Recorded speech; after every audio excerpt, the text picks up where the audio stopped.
Thanks ತುಂಬ thanks. ಹೊರಗಡೆ ಬಂದಿದ್ಯಾ? ಹೊರಗಡೆ ಹೋಗಕ್ಕಾಗಲ್ಲ ಮರಿ. ನೀನೀಗ ಈಗ ಇರೋದು ತೋಳದ ದುಡ್ಡಲ್ಲಿ ಕುರಿ ಮರಿ. ಹೊರಗಡೆ ಹೋಗೋ ಪ್ರಯತ್ನ ಮಾಡಬೇಡ. ಸುಮ್ಮನೆ ಸರೆಂಡರ್ ಆಗು. ಏನು ಆ ಮಾತನ್ನು ಕನಸಿನಲ್ಲಿ ನೆನೆಸಿಕೊಳ್ಳಬೇಡ. ಶೀಲವತಿಯರು ಮಾನವರಾಜ ಬಂದಿರುವಂತ ಪೈಲವರನ್ನು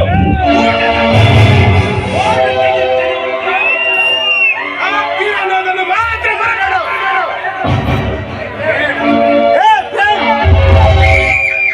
ಇದು ಚಿಕ್ಕ ಮುಂದಾದ್ರ ಸುಮ್ಮ ಮುಂದಾರ ಮಾತಾಡ.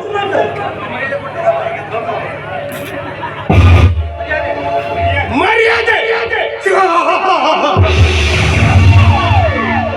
ತಾನಾಗಿ ತಾನು ಒಲಿದು ಬಂದ ಹೆಣ್ಣನ್ನು ಮಾತ್ರ ಬೇಕನ್ನೋ ನೀತಿನೇ ಗೊತ್ತಿಲ್ಲದಿರೋ ನಿಮ್ಮಂತ ಮರ್ಯಾದೆ ಕೊಡೋದು.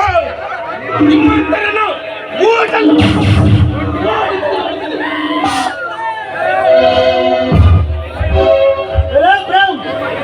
ನೀನು ತಿಳಿದು ಕಾಲ ಸ್ವಲ್ಪ ಎಡೆ ಮುಟ್ಟ ಇದೆಯಾ ಅಷ್ಟಕ್ಕೂ ನಿನಗೂ ಏನೋ ಸಂಬಂಧ. ಇವಳನ್ನು ಕಟ್ಟಿಕೊಳ್ಳಬೇಕಿದ್ರೆ ಹೆಂಡತಿಯೋ ಅಥವಾ ಒಡ ಹುಟ್ಟಿದ ಅಕ್ಕ ತಂಗಿಯೋ ಇಲ್ಲವಲ್ಲ. ನೀನು ಮೂರಿದನ್ನು ಇಟ್ಟುಕೊಂಡು ಚಟ ತೀರಿಸಿಕೊಳ್ಳೋ ಸೂಳೆಗಾಯ್ತಿ ಹೇಗೆ ಮುಖರಗಳ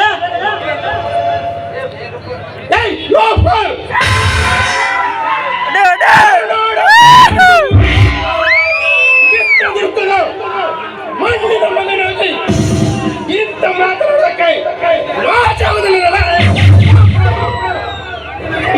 ಇಂಥ ಮಣ್ಣಿನಲ್ಲಿ ಅರಸ್ತ್ರೀಯರನ್ನು ವೀರವನಿತ ಓಬವ್ವ, ಕಿತ್ತೂರು ರಾಣಿ ಚೆನ್ನಮ್ಮ, ಝಾನ್ಸಿ ರಾಣಿ ಲಕ್ಷ್ಮೀಬಾಯಿ ಅಂತ ಕಾಣಕಡೆ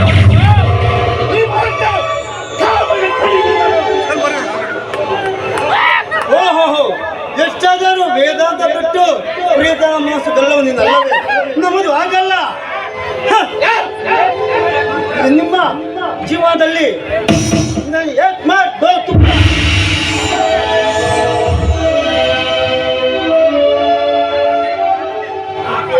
ನಾನು ಅಷ್ಟೇ ಕೊಡು. ಜೀವನದಲ್ಲಿ ಮದುವೆ ಆಗುವುದಿದ್ದರೆ ಇಲ್ಲವಾದರೆ ಅಜನ್ಮ ಬ್ರಹ್ಮಚಾರಿ ಆಗುತ್ತೇನೆ.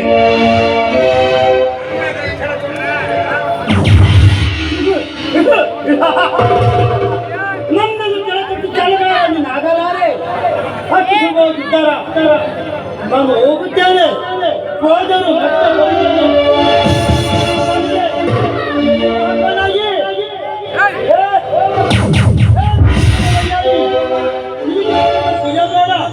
ಮುಂದೆ ಹದಿನಿಂದ ಮಾಡಿಲ್ಲ.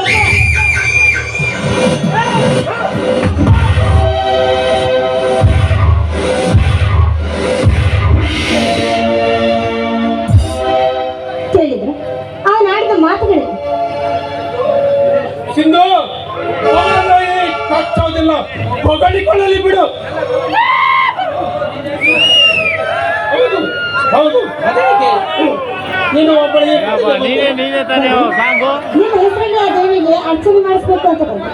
ಅಷ್ಟರಲ್ಲಿ ಆ ಪಾಪಿ ನನ್ನ ಬೆನ್ನಟ್ಟಿದೆ. ಸರಿಯಾದ ಸಮಯಕ್ಕೆ ನೀವು ಬಂದು ನನ್ನ ಕಾಪಾಡಿದ್ರು. ನೋಡು ಸಿಂಧು, ಒಂದೇ ಮೂರು ಮಾತು ಕೇಳು. ಗಡಿಯಲ್ಲಿ ನಡೆದಿರುವ ವಿಚಾರವನ್ನ ದಯವಿಟ್ಟು ಅಷ್ಟೇ ತಾನೇ ಯಾರು ಗೊತ್ತಾಗಬಾರದು. ಬೇರೆ ದೊಡ್ಡ ನಿನಗೆ ಒಂದು ಹೊಸ ಸುದ್ದಿಯನ್ನು ತಂದಿರುವೆ. ಅದೇನಂತ ಗೆಸ್ ಮಾಡಿವೆ? ನೀವು ಫಸ್ಟ್ ಕ್ಲಾಸ್ ಅಲ್ಲಿ ಪಾಸ್ ಆಗಿದ್ದೀರಿ ತಾನೆ? ಬರೀ ಫಸ್ಟ್ ಕ್ಲಾಸ್ ಅಲ್ಲ ಸಿಂಧು, ಫಸ್ಟ್ ರ್ಯಾಂಕ್. ನಿಜವಾಗ್ಲೂ ಅನುಮಾನ ಹಾಗಾದರೆ ಸಿಂಧು, ಈ ಆನಂದದಲ್ಲಿ ಕಾಣಿಕೆಯನ್ನು ಕೊಡುವುದನ್ನು ಹೊರತು ಬಿಟ್ಟೆ. ನೀವೇನ್ ಬೇಕೋ ಕೇಳಿ, ಖಂಡಿತವಾಗ್ಲೂ ಕೊಡ್ತೀನಿ. ಹಾಗಾದರೆ ಈ ನನ್ನ ಕಣ್ಣಿಗೆ ಸಿಹಿಯಾದ ಮುತ್ತನ್ನು ಕೊಡುವೆಯಾ? ಹೋಗಿ ನೀವಂತೂ ತುಂಬಾ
ನನ್ನ